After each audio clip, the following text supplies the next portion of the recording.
Assalamualaikum warahmatullahi wabarakatuh. الفاتحة على ما نوينا وإلى حضرة النبي المصطفى محمد صلى الله عليه وسلم. الفاتحة. أعوذ بالله من الشيطان الرجيم. بسم الله الرحمن الرحيم.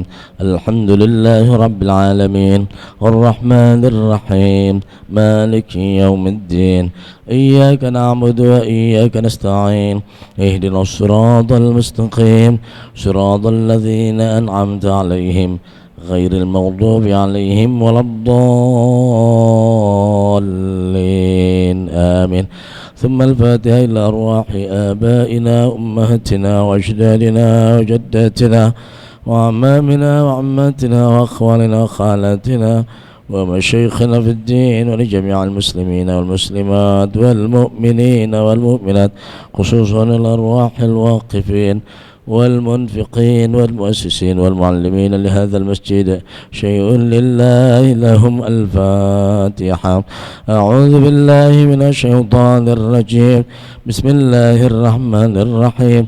الحمد لله رب العالمين الرحمن الرحيم مالك يوم الدين إياك نعبد وإياك نستعين اهدنا الصراط المستقيم صراط الذين أنعمت عليهم غير المغضوب عليهم ولا الضالين آمين. يا ربي بالمصطفى بلغ مقاصدنا واغفر لنا ما مضى يا واسع الكرم. بلغ مقاصدنا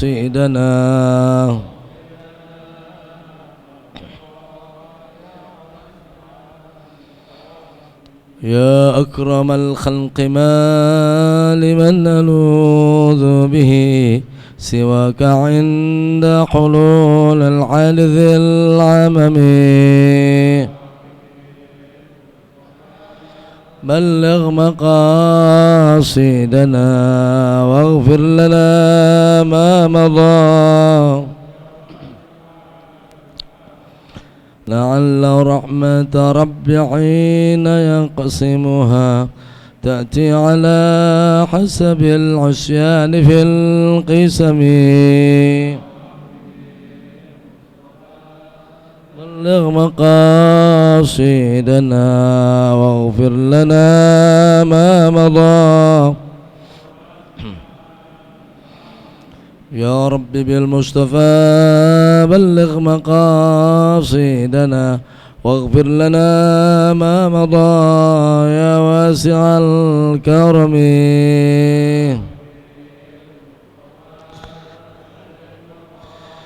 سيدنا واغفر لنا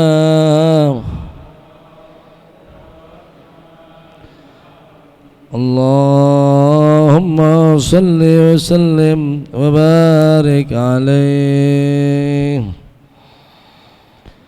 الحمد لله رب العالمين والصلاة والسلام على أشرف الأنبياء والمرسلين سيدنا ومولانا محمد صلى الله عليه وسلم وعلى آله وأزواجه وذريته وصحابته أجمعين. أما بعد.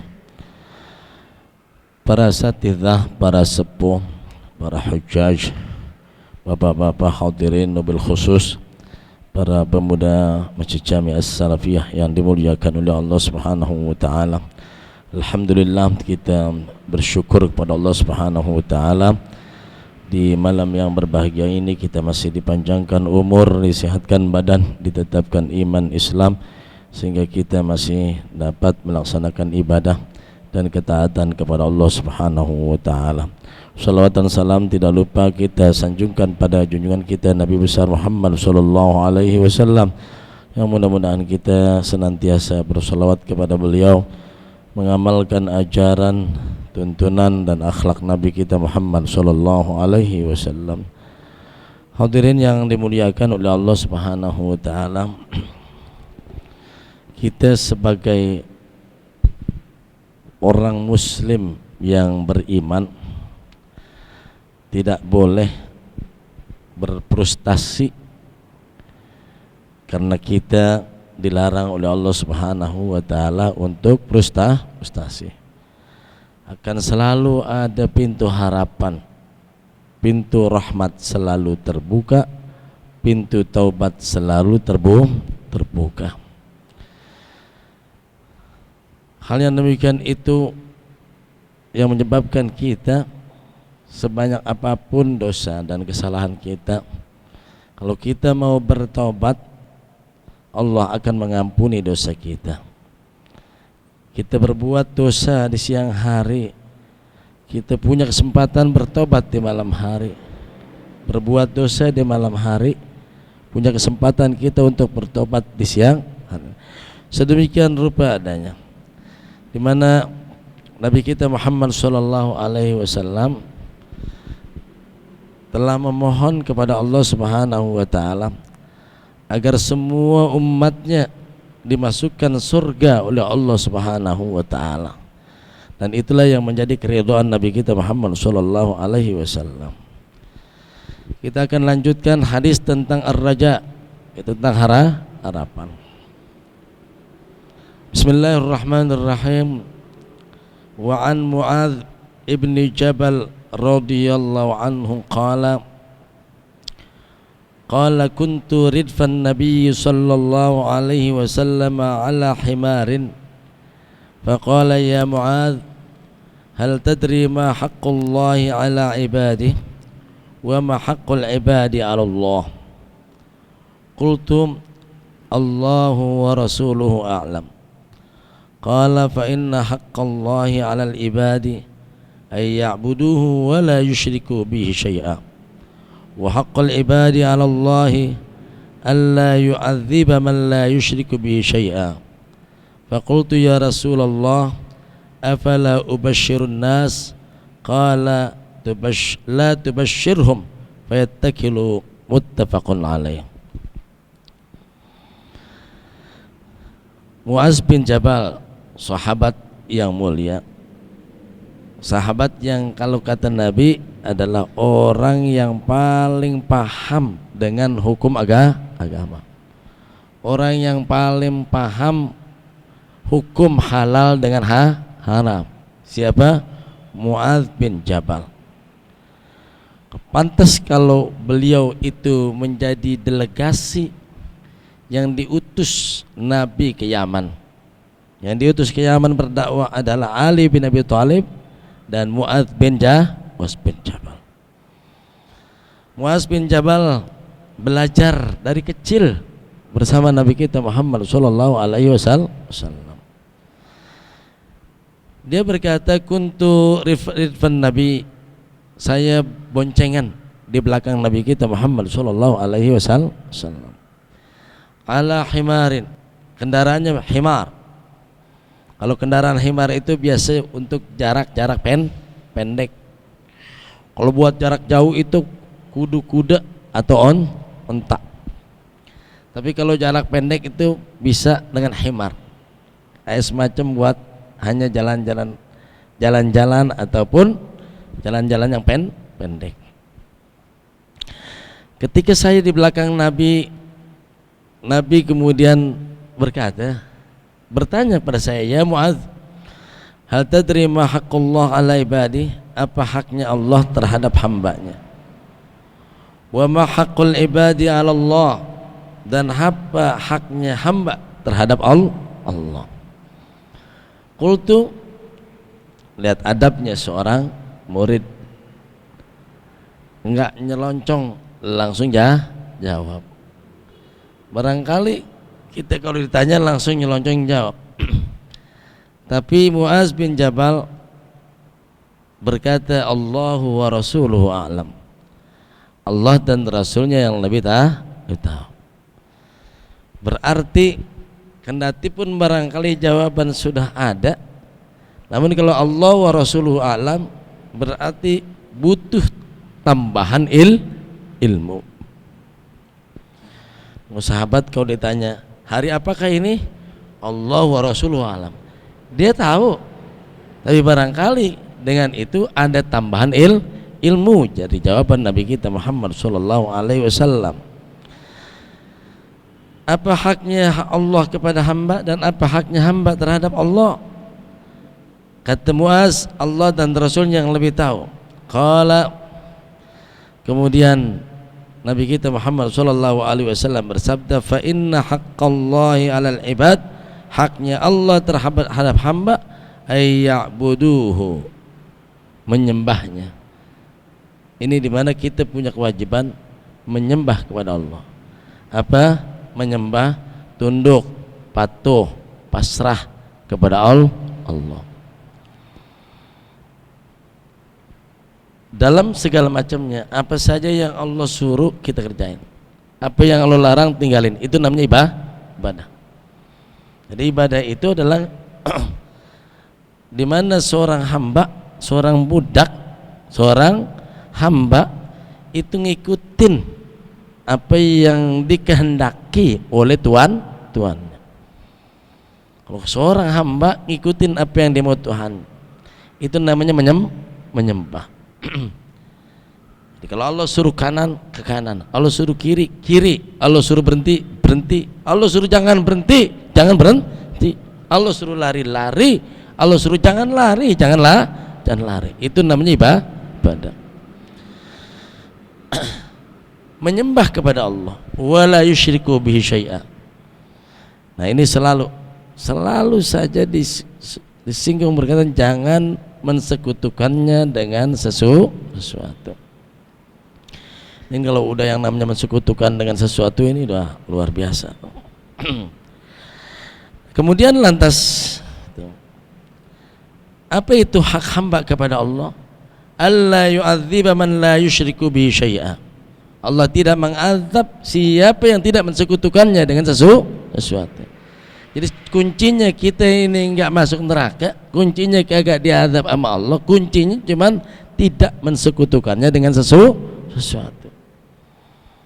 Kalau dipikir, oh berarti kuncinya bukan sholat, ternyata kuncinya bukan puasa, kuncinya bukan sedekah, kuncinya bukan pergi haji. Kuncinya tidak diazab oleh Allah itu adalah, kuncinya adalah tidak mensekutukan Allah dengan sesuatu.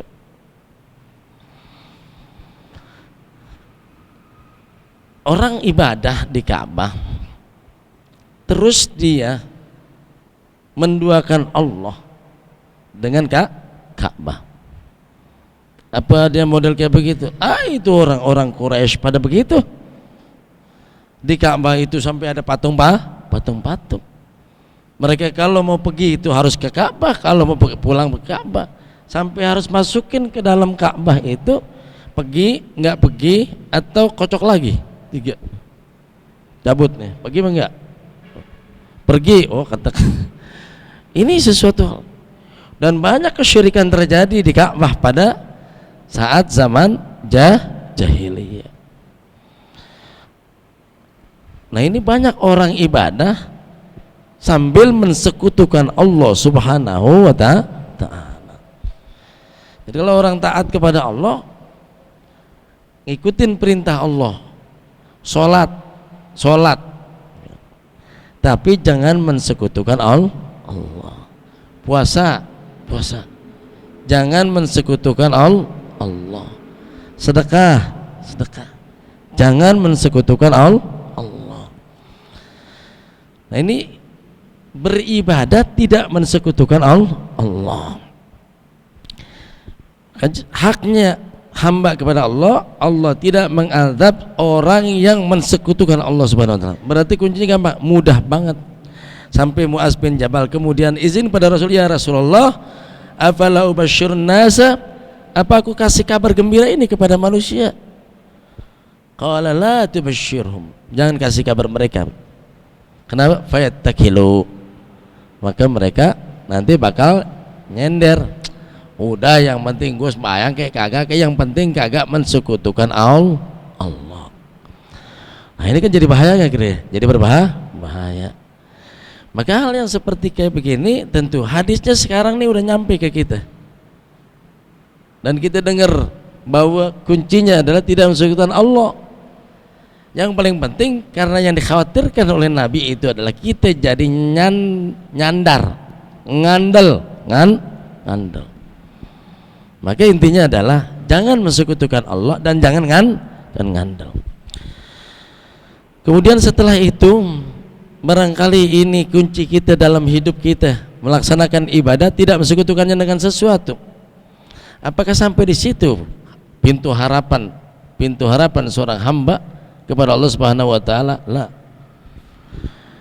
Wa anil Bara' bin Azib radhiyallahu anhuma anin Nabi sallallahu alaihi wasallam qala al muslimu idza su'ila fil qabri yashhadu an la ilaha illallah wa anna muhammadar rasulullah fadzalika qaulu ta'ala yuthabbitullahu alladhina amanu bil qawli tsabiti fil hayatid dunya wa fil akhirah muttafaqun alaih. Barangkali kita mati masih banyak dosa. Kita mati mungkin masih tersisa dosa. Nabi kita Muhammad sallallahu alaihi wasallam bersabda, al muslim, alif lamnya hakiki, muslim yang benar-benar muslim, yang hakiki. Pokoknya kalau benar orang Islam, wala tamutunna illa wa antum muslimun. Kalau memang benar muslim, idza su'ila fil qabr, dia mati ditanya nanti di kuburan. Berarti ada pertanyaan kubur? Ada pertanyaan kubur. Karena sebagian orang kagak percaya dengan ada yang namanya pertanyaan kubur. Su'ila fil qabr, ditanya di kubur. Dan dia yashhadu an la ilaha illallah wa anna muhammadar rasulullah. Orang muslim yang mati ditanya di kuburan, dia bisa bersyahadat, asyhadu alla ilaha illallah wa asyhadu anna muhammadar rasulullah. Dia bisa tuh ngejawab pertanyaan man rabbuka, Allahu rabbi wa ma nabiyyuka Muhammadun nabi. Kalau mati dalam keadaan Islam udah pasti bisa. Kan yang jadi belenggu adalah siapa nanti yang mendapatkan azab kubur, yang kalau ditanya kagak bisa jawab. Tapi kalau orang muslim itu mati ditanya udah pasti bisa. Nah, itulah makna dari firman Allah Subhanahu wa taala, yutsabbitullahu alladzina amanu bil qawli tsabit fil hayatid dunya wa fil akhirah. Allah tetapkan pada orang-orang yang beriman dengan apa? Dengan kaul yang sabit. Asyhadu alla ilaha illallah wa asyhadu anna muhammadar rasulullah. Di mana? Fil hayatid dunya wa fil akhirah. Di dunia nih kita bisa ngucapin tuh syahadat, entar mati pun kita bisa ngucapin syahadat tuh. Jadi yang harus kita jaga apa? Wala tamutunna illa wa antum muslimun.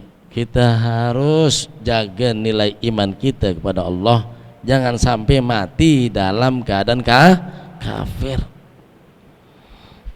Kalau kita mungkin kagak sampai dah mati dalam keadaan kafir, cuman kadang nggak berasa mati dalam keadaan munafik. Ta'labah munafik, Ta'labah meninggal dalam keadaan munafik.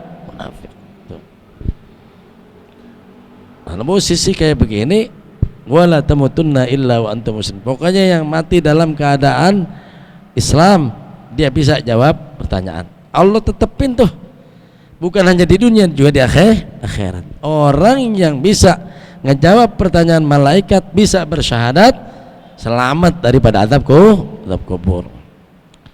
Ya Allah, bingung banget, ntar kalau kita mati, ntar kita jangan. Selalu ada pintu harapan, Jadi intinya adalah yang perlu dijaga adalah nilai iman Islam kita yang harus dipertahankan. Maka ditekankan dalam hadis berikutnya, an Anasin radhiyallahu anhu an Rasulillah sallallahu alaihi wasallam, innal kafira idza amila hasanatan ut'ima biha tu'matan minad dunya wa ammal mu'minu fa innallaha yadakhiru lahu hasanatihi fil akhirah wa yu'qibuhu rizqan fid dunya ala ta'atihi. Wa fi riwayatin innallaha la yadhlimu mu'minan hasanatan yu'ta biha fid dunya wa yujza biha fil akhirah wa ammal kafiru fa yut'amu bihasanati ma amila biha lillahi ta'ala fid dunya hatta idza afdha ila al-akhirah lam yakun lahu hasanatun yujza biha, rawahu Muslimun.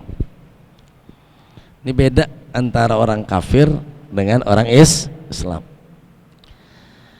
Sesungguhnya ini kata Nabi, innal kafira, sesungguhnya orang kafir, idza amila hasanatan, apabila berbuat kebaikan. Maka jangan pernah memungkiri kalau ada orang non muslim yang berbuat kebaikan. Jangan pernah disifatkan itu bukan perbuatan baik. Banjir dia bantu makanan, perbuatan baik nggak kira-kira? Baik. Jangan bilang itu bukan perbuatan baik. Kadang kita ini cuman masalahnya adalah gitu. Seringkali kalau orang non muslim berbuat kebaikan kita anggap itu adalah kejahatan. Padahal itu Nabi katakan orang kafir apabila berbuat kebaikan tuh. Benar ya kira-kira? Iya. Dia sering bantu fakir miskin. Dia sering bantu korban bencana. Itu orang-orang kafir. Jadi jangan dibalik sifatnya menjadi buruk. Kalau itu perbuatan baik ya baik. Karena kita kan karena partai politik nih jadinya begini nih gitu. Orang pergi haji lawanan politik bagus nggak? Bagus. Dia pergi umroh bagus nggak? Bagus. Nggak usah pakai dibilang pencitraan ataupun yang lainnya. Karena itu kebaikan. Lah bagaimana kalau orang kafir dia melaksanakan kebaikan? Banyak kebaikan yang dia perbuat. Saya ingatan begini, ini listrik yang bikin Thomas Alva Edison. Ini kalau orang beriman nih pahalanya ngalir. Tapi karena dia tidak beriman kepada Allah Subhanahu wa taala, maka ini adalah perbuatan baik. Jangan kita tampilkan bahwa itu bukan perbuatan baik. Orang yang bikin pesawat, orang yang bikin kereta itu non muslim, dia berbuat kebaikan. Maka dikatakan ini sifat yang dikatakan innal kafir, sesungguhnya orang idza amila hasanatan. Tuh, Nabi yang sifatin apabila berbuat kebaikan. Jadi sifat kebaikannya harus tetap kita katakan itu baik. Jadi kalau orang kafir itu negaranya bersih, bagus nggak kira-kira? Bagus. Cuman kitanya aja orang ini. Kenapa kita harus mencela kebersihan yang mereka lakukan? Justru itu adalah ajaran Nabi kita Muhammad Sallallahu Alaihi Wasallam. Bahkan Muhammad Abdu pernah berkata, Ra'aitul Islam fi Eropa, wa ma ra'aitul Islam fi Masr. Saya ngelihat Islam itu di Eropa, tapi saya tidak ngelihat Islam di Mesir. Kotor, jorok, luar biasa. Di sana bersih, bersih, indah, wah. Di sana disiplin. Di Mesir kayak sih, luar biasa. Muhammad Abdu itu orang Mesir. Saya ngelihat itu Islam ada di Eropa, tidak ada di Mesir. Berarti ada kebaikan nggak? Kebaikan. Innal kafira, orang kafir idza amila hasanatan, apabila berbuat kebaikan. Cuman yang beda ini, yang didapat tuh orang kafir kalau berbuat kebaikan, apa yang didapat? Ut'ima biha tu'matan minad dunya, dikasih itu kenikmatan di dunia, dipuji orang, disebut dalam sejarah yang menemukan listrik Thomas Alva Edison. Betul nggak gitu? Yang menemukan hukum gravitasi, yang menemukan bom atom, yang itu disebut namanya abrul tawarikh, lintas sejarah. Sekedar itu dipuji-puji dan dilulukan orang. Di mana? Fid dunya. Wa ammal mu'minu, adapun orang beriman, fa innallaha yudakhiru lahu hasanati fil akhirah. Adapun orang-orang yang beriman, apabila berbuat kebaikan, Allah simpenin itu di disimpenin kebaikannya di akhirat. Orang kafir dikasih di dunia, orang beriman dikasih di akhirat. Kemudian orang beriman kalau berbuat kebaikan kemudian lantas cuma dapat pahala doang, ditambahkan oleh Nabi kita Muhammad sallallahu alaihi wasallam, wa yuqibuhu rizqan fid dunya ala taatih, dan Allah Subhanahu wa taala berikan apa? Rizki di dunia, ganjaran atas ketaatannya. Jadi orang beriman kalau berbuat kebaikan itu dapat dunia akhirat. Jadi yang paling penting apa? Nilai iman dan Islamnya yang harus dijaga tuh. Dalam riwayat lain, innallaha la yazlimu mu'minan hasanah. Sesungguhnya Allah tidak menzalimi orang beriman satu kebaikan pun. Kalau barangkali ada satu kebaikan kagak kecatat di sisi Allah Subhanahu wa taala, enggak, Allah tidak pernah menzalimi. Sekecil apapun kebaikan yang diperbuat oleh orang beriman, pasti dia bakal menemukan. Wa man ya'mal tuh mithqala dzarratin khairan yara. Yang berbuat walaupun sebesar biji sawi, dia pasti bakal mendapatkan ganjarannya. Allah tidak menzalimi seorang mukmin hasanatan, dari perbuatan hasanah itu yu'ta biha fid dunya, tuh dikasih oleh Allah di dunia. Yang berbuat kebaikan dari orang beriman dapat ganjaran dunianya, wa yujza biha fil akhirah, dan diganjar di akhirat. Tuh enaknya orang beriman, berbuat kebaikan apa aja itu dapatnya dua, di dunia dapat, di akhirat dapat.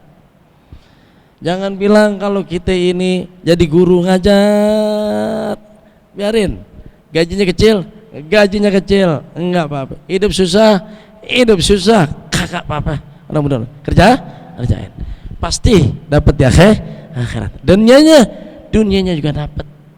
Karena hidup itu bukan hanya duit, tapi hidup juga nama, hidup juga kedudukan, hidup juga martabat, hidup juga anak, hidup juga istri.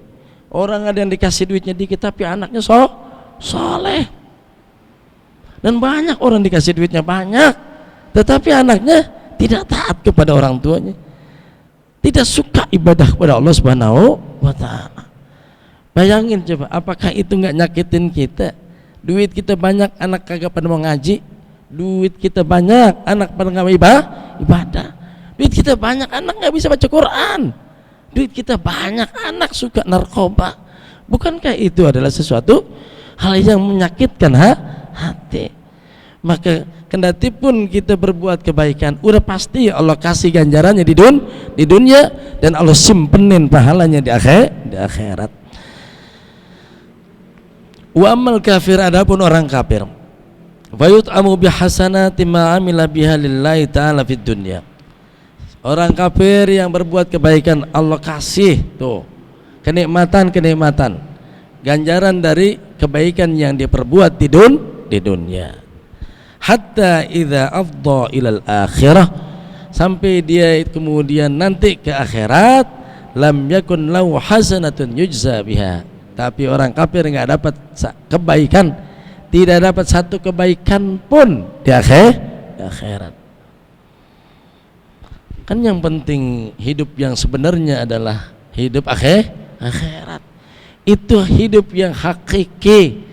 Kalau di dunia diganjar, di akhirat kagak, buat apaan? Karena hidup yang sebenarnya, hidup yang hakikinya adalah nanti di akhirat. Sampai di situ doang? Enggak. Pintu harapan dibuka oleh Allah Subhanahu wa taala, berlapis. An Jabir radhiyallahu anhu qala Rasulullah sallallahu alaihi wasallam, mathalus salawatil khamsi kamathalin nahrin jarin ghamrin ala babi ahadikum yaktasilu minhu kulla yawmin khamsa marratin, rawahu Muslimun. Kita orang Islam barangkali nggak banyak yang kita kerjain.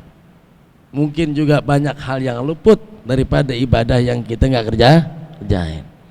Tapi Allah Subhanahu wa taala memberikan kepada kita dari amalan sholat itu sebagai penghapus daripada dosa-dosa. Jabir bin Abdullah berkata, Rasulullah sallallahu alaihi wasallam bersabda, perumpamaan sholawat 5 waktu, sholat 5 waktu yang wajib, zuhur, asar, maghrib, isya, subuh, itu perumpamaannya seperti kamathalin nahrin, seperti sungai, jarin, sungai yang ngalir. Yang jelas bukan sungai yang di pasar Minggu tuh. Yang di pasar Minggu kadang-kadang kagak ngalir soalnya dia. Nggak tahu emang sungai bikinan kali itu. Sungai itu, sungai Ciliwung ngalir. Sungai yang jarin.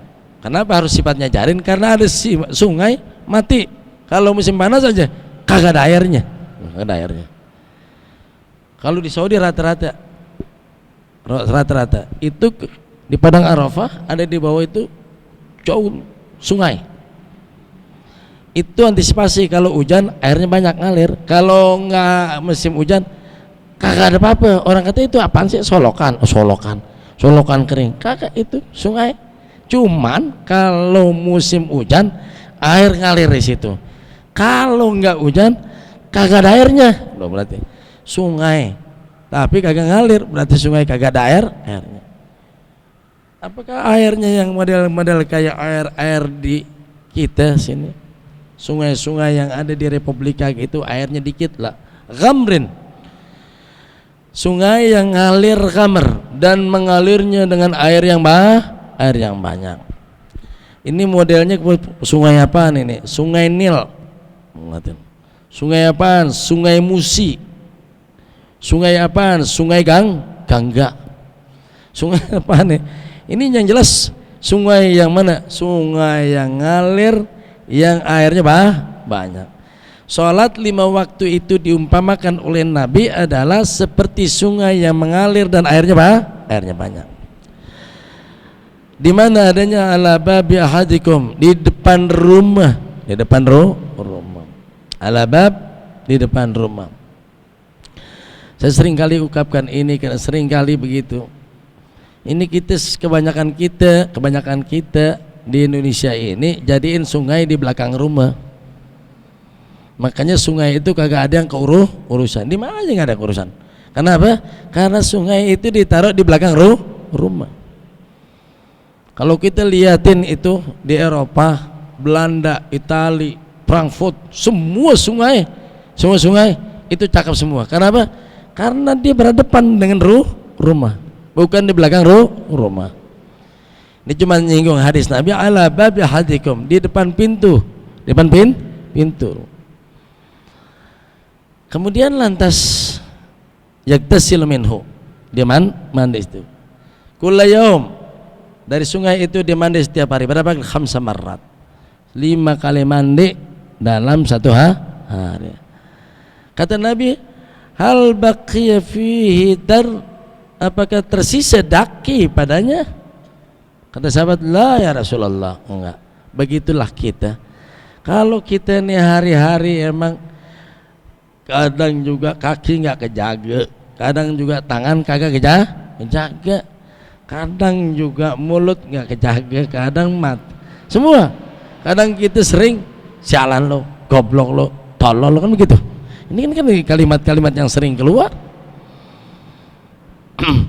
Ibadah kadang-kadang begitu juga, sering terpleset. Subuh jam 8, ada subuh jam 8. Ya alhamdulillah kalau kodok. Kalau kagak, udah besok aja sembahyang, mau subuh besok masih ada lagi, begitu. Banyak banget kita yang kita kesandung.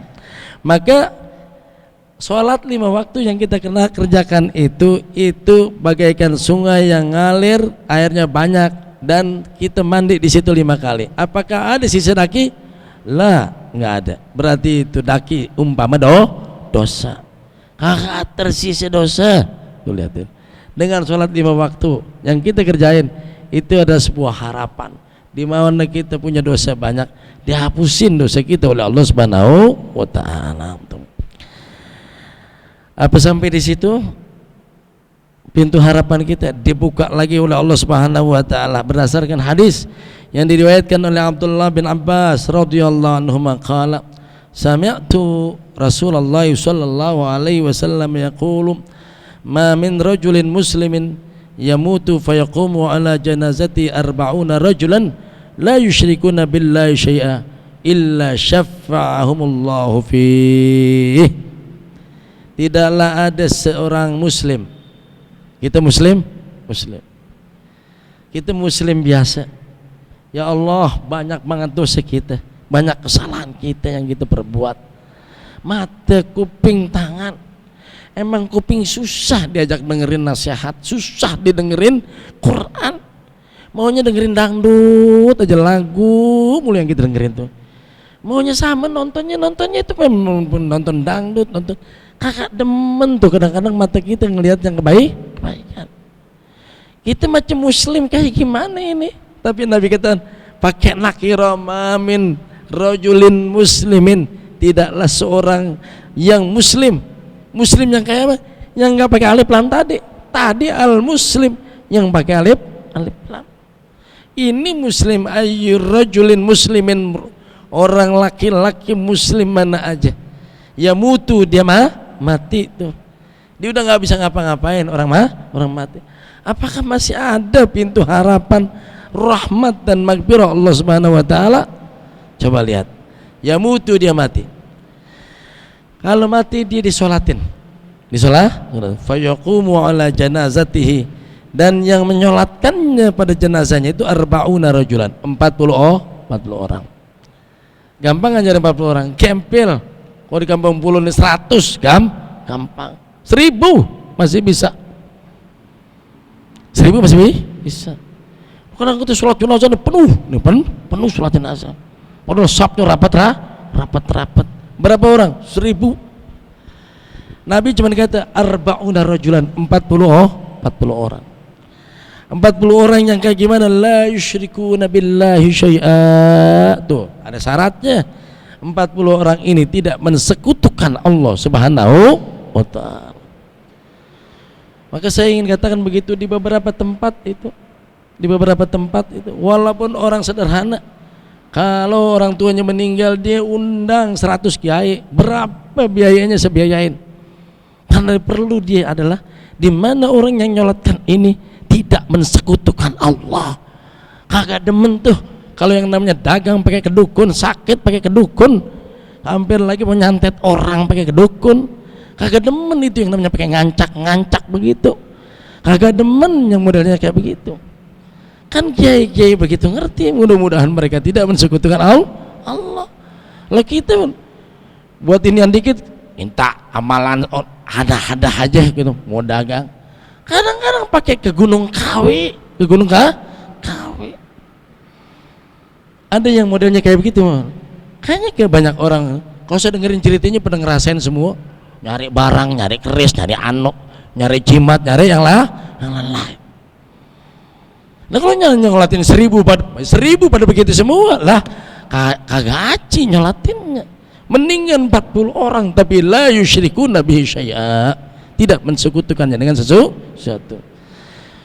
Maka ketika kita meninggal kita perlu tuh kasih wasiat nih, cari orang-orang yang ikhlas, yang tidak mensekutukan Allah, yang nyolatin abak ntar bayar tuh dari warisan abak tuh. Karena apa? Karena ini adalah pintu harapan. Ketika kita sudah meninggal kita penuh dengan dosa, maka apabila yang nyolatin ini 40 orang la yusyrikuna billahi syai'a illa syafa'ahumullahu fih, kecuali Allah akan berikan syafaat melalui 40 orang itu. Selamat lagi kita tuh. Wah, luar biasa kalau orang Islam pintu harapannya luas, sampai meninggal pun bisa ditolong oleh orang-orang beriman yang lainnya. Sampai di situ dibukakan pintu lagi harapan yang banyak oleh Allah Subhanahu wa taala. An Ibnu Mas'udin radhiyallahu anhu qala kunna ma'a Rasulillah sallallahu alaihi wasallam fi qubbah nahwan min 40 faqala atardawna an takunu rubu' ahli al-jannah qulna na'am qala tardawna an takuna thuluth ahli al-jannah. Qulna na'am. Qala walladhi nafsu Muhammadin biyadihi inni la arju an takunu nisfa ahli al-jannah wa dhalika anna al-jannata la yadkhuluha illa nafsun muslimah wa ma antum fi ahli syirki illa kasya'ra al-bayda fi jildi thawr al-aswad atau kasya'ra as-sawda fi jildi thawr al-ahmar. Muttafaqun alaih. Abdullah bin Mas'ud, ahlul Quran, ahlul Quran. Yang paling tahu Al-Quran adalah Abdullah bin Mas'ud. Beliau yang kata, tidak ada satu surat, ada satu ayat yang turun kecuali saya tahu di mana turunnya dan kapan turunnya. Kata Abdullah bin Mas'ud. Alamu bil Quran, orang yang paling alim dengan urusan Quran, Abdullah bin Mas'ud.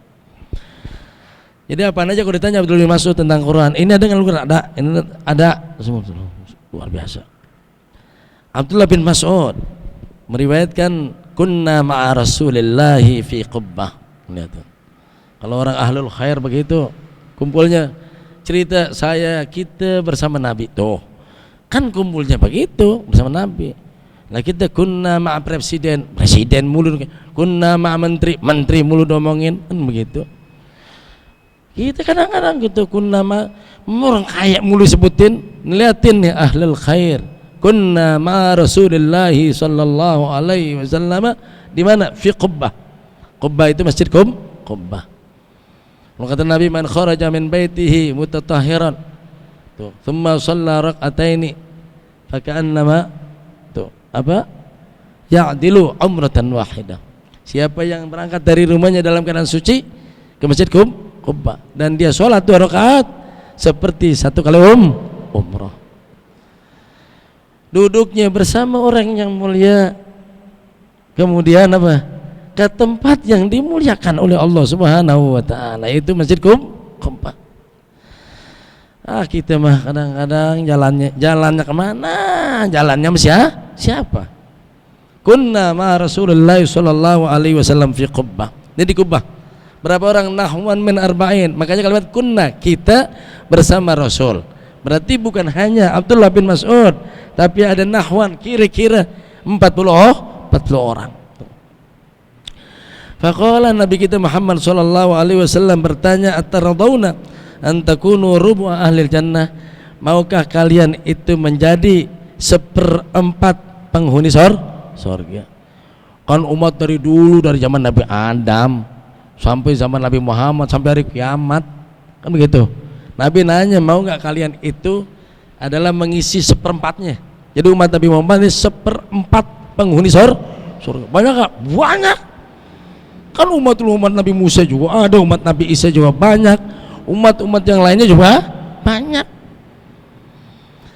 Kata Nabi, mau nggak kalian menjadi 1/4 daripada penghuni surga? Nah, mau. Kalau ditanya lagi, atardawna an takuna thuluth ahli jannah, maukah kalian menjadi 1/3 daripada penghuni surga? Kamu banyak lagi 1/3. Bahkan Nabi kita Muhammad sallallahu alaihi wasallam bersumpah, walladzi nafsu Muhammadin biyadihi. Kalau sumpah serius nih, penting, serius. Nggak kayak kita, kalau kita sumpah kan kayaknya kita main-mainan sumpah gitu. Wallahi bukan gue yang ngentut, wallahi gue ngentut. Wallahi gua nggak ada untungnya, wallahi nggak ada dagang, no, wallahi mulu gitu. Lu yang ngentutnya, wallahi bukan gua, wallahi. Ini kalau Nabi udah sumpah serius. Walladzi nafsu Muhammadin biyadihi, demi yang jiwa Muhammad ada di tangannya itu, demi Allah. Apa kata? La arju, sungguh aku berharap, antakunu nisfa ahli jannah, kalian ini yaitu umat Nabi Muhammad itu mewakili 1/2 daripada penghuni surga. Itu yang diharapkan oleh Nabi. Surga ini kan dari umat sebelumnya, 1/2-nya umat Nabi Muhammad sallallahu alaihi wasallam. Wa dzalika annal jannah la yadkhuluha illa nafsun muslimah. Tuh. Kenapa saya berharap begitu? Karena enggak masuk ke dalam surga kecuali jiwa yang pasrah, jiwa yang muslimah. Jiwa yang muslimah. wa ma antum, ini masalahnya, wa ma antum fi ahli syirki illa kasya'ra al-bayda fi jiddil thawthil aswad. Tidaklah kalian di tengah-tengah ahli syirik, syirik yang ngagungin kuburan, yang ngagungin puluhan, yang ngagungin orang, yang ngagungin kiai, pengagung. Luar biasa ini. Iya, Nabi Isa jadi agungin jadi Tuhan gitu, Uzair diagungin jadi Tuhan, kiai lagi diagungin, kiai boleh kau diagungin, itu Nabi Isa kagak boleh kok namanya. Nah ini kan berkenaan, ini kan kadang-kadang kalau kiai boleh, itu Nabi Isa jadi Tuhan, emang boleh kiai jadi Tuhan? Nggak boleh kali ya. Baik, ini kemudian lantas gitu, kata Nabi, kalian ini umat yang muslimah ini di tengah-tengah orang syirik itu tidak ada lain seperti apa? Seperti rambut putih pada kulit sapi yang hitam. Sapi hitam kan ada putih-putihnya tuh. Nah itu umat Islam segitu. Kebanyakannya syirik semuanya. Nah tuh kebanyakan syirik tuh. Jadi kita nih liatin, apa orang Nasrani kagak syirik? Syirik. Apa orang Yahudi kagak syirik? Syirik. Apa orang Buddha nggak syirik? Emang dia syirik. Apa orang Hindu kagak syirik? Syirik banget. Semua itu. Kita orang Islam itu cuma sedikit tuh. Enak kalau begitu. Untung dia bersyirik. Jadi yang masuk surga setengahnya itu. Coba kalau dia pada muslim semua, lah penuh nih surga. Jadi kira-kira begitu ya. Tapi yang paling penting adalah kita pertahankan diri kita, jangan sampai kita mensekutukan Allah Subhanahu wa ta'ala. Demikian, mudah-mudahan manfaat. Amin ya rabbal alamin. Wa'afanna ya karim, wa'afanna ya rahim, lakal hamdu ya ma'bud. Allahumma salli ala sayyidina Muhammad wa ala ali sayyidina Muhammad. Allahumma ighfir lana dhunubana wa liwalidayna warhamhuma kama rabbayana shighara. Allahumma anfa'na bima 'allamtana wa 'allimna ma yanfa'una warzuqna 'uluman tanfa'una fid dini wad dunya wal akhirah. Rabbana atina fid dunya hasanah wa fil akhirati hasanah wa qina adzabannar. Wa sallallahu ala sayyidina Muhammadin nabiyil ummi wa ala alihi wa sahbihi wasallam. Walhamdulillahi rabbil alamin. Kurang lebihnya mohon maaf. Wassalamualaikum warahmatullahi wabarakatuh.